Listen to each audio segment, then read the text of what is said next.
Dans le district de Bamako, les usagers de la route sont exposés en permanence à des publicités visuelles. Au-delà de leur rôle de véhiculer des messages, les panneaux publicitaires présentent parfois des dangers pour les populations. An mago bɛ panneau la kɔni publicité de don a bɛ bɛɛ lajɛlen nafa mais panneau ka kɛ panneau ye panneau minnu sen ka jan ni panneau sen ka jan bolimafɛntigi bɛ se ka lajɛli kɛ panneau senkɔrɔla na sira kan ka sɔrɔ i m'a yɛlɛ gitɔrɔn sanfɛ o ye panneau nafa belebeleba dɔ ye soit u ka panneau kɛ panneau belebele jamijanw ye minnu tɛ mɔgɔw déranger parce que panneau bɛ yɔrɔ min na bi ni e bɛ yɛlɛ gitɔrɔn sanfɛ k'a sababuya kɛ panneau kɛlen don k'i masquer a bɛ na ni accident ye. Apposées, parfois de manière illégale, ces installations jugées anarchiques par le groupement professionnel des agences de communication interpellent. Moi, c'est Sidi Danyoko. Les ordres que vous avez constatés, toute cette défiguration de l'esthétique de la ville que vous avez constaté, tous ces accidents de la circulation, et je peux vous dire qu'on a souvent vu des accidents très graves parce que pendant l'hivernage, quand il y a du vent et il y a de la pluie, quand des supports publicitaires qui pèsent parfois des poids assez importants tombent sur la route, ça engendre des accidents qui amènent parfois à des situations dramatiques.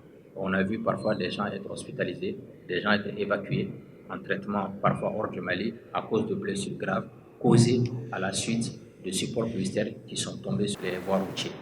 Cela avait mis finalement, ce n'était même plus un problème économique, c'était un problème de sécurité juridique, de sécurité sanitaire des usagers. Sans parler du fait que ça encourage l'informel. Cet informel fait que beaucoup de panneaux n'ont pas de titulaire, de propriétaire connu.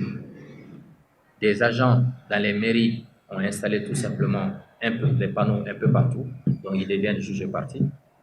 La collecte de la taxe fiscale et des recettes fiscales a été compromise parce que encore faut-il identifier l'auteur et identifier le support et le rattacher à quelqu'un qui serait tenu de la responsabilité financière et de la responsabilité juridique du panneau.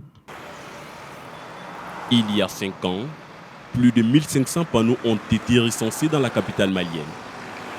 Pour les professionnels du secteur de l'affichage publicitaire, il faut mener un travail de fond pour résoudre les différents problèmes. On va en fait tout d'abord procéder à un inventaire. Et donc ça, c'est la première étape qui va démarrer dans les jours à venir. Procéder à un inventaire de l'ensemble des panneaux dans la ville de Bamako et les communes adjacentes de Kalamonkoro et Kati. Cette fois-ci, l'inventaire doit être plus précis parce qu'on doit dire à qui appartient quel dispositif publicitaire, quelle est la distance entre chacun des panneaux, est-ce qu'ils respectent la réglementation en matière de hauteur, de distance, etc. Donc un inventaire complet. Une fois que l'inventaire sera réalisé, il nous faudra voir parmi tous les panneaux qui ont été identifiés, quels sont ceux qui ne sont pas, entre guillemets, légaux. Un panneau qui n'est pas légal, c'est un panneau qui a été installé par une personne qui n'en a pas le droit, à savoir une société qui n'est pas une régie agréée par l'État malien. Ensuite, il faudra identifier les panneaux qui ne sont pas conformes, c'est-à-dire parmi ceux qui appartiennent à des régies agréées, ceux qui gênent la circulation, mettent en danger les automobilistes ou les piétons, ceux qui ne respectent pas la hauteur nécessaire pour qu'on puisse passer en dessus du panneau, ceux qui sont trop proches les uns des autres, ceux qui, pour les panneaux LED, ont une luminosité qui n'est pas conforme et qui gêne l'automobiliste. Donc il y a ce travail qui va être fait. Et à partir de là, on va contacter les uns les autres, chacune des parties prenantes. Pour ceux dont les dispositifs publicitaires ne sont pas autorisés, il leur sera demandé de procéder à un enlèvement des panneaux. Et pour ceux dont les panneaux sont juste non conformes, on verra dans quelle mesure il est possible de les rendre conformes. Et si ça n'est pas le cas, si ça n'est pas possible de les rendre conformes, à ce moment-là, il sera demandé à ce qu'ils soient enlevés. Ensuite, il y a la commission d'arbitrage.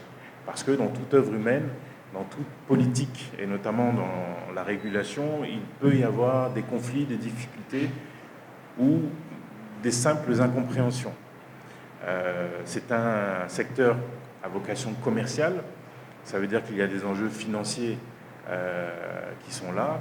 Par conséquent, il est normal que parfois les uns et les autres ne soient pas d'accord et que chacun veuille faire valoir son intérêt. Donc le rôle de la commission d'arbitrage, ce sera de décider en toute indépendance, en toute objectivité, qui a raison et à qui on doit donner le droit d'installer ou pas un dispositif. Ces conflits peuvent intervenir entre une régie et une collectivité, une mairie, et ils peuvent aussi intervenir entre deux régies. Le secteur de l'affichage a besoin d'ordre, estime cet autre acteur. Il n'y aura plus de bagarre entre nous, acteurs du secteur, par rapport au fait qu'on est venu implanter un panneau et tel était là avant moi. Non. Et la demande que vous avez adressée, il y a la règle du premier venu, premier servi. D'accord. Le courrier que vous allez adresser avec les emplacements cités là-dedans fera foi pour déterminer qui est venu avant qui. Sinon, moi je peux venir, j'implante un truc, je dis c'est en 60 à moi, qu'est-ce qui le prouve?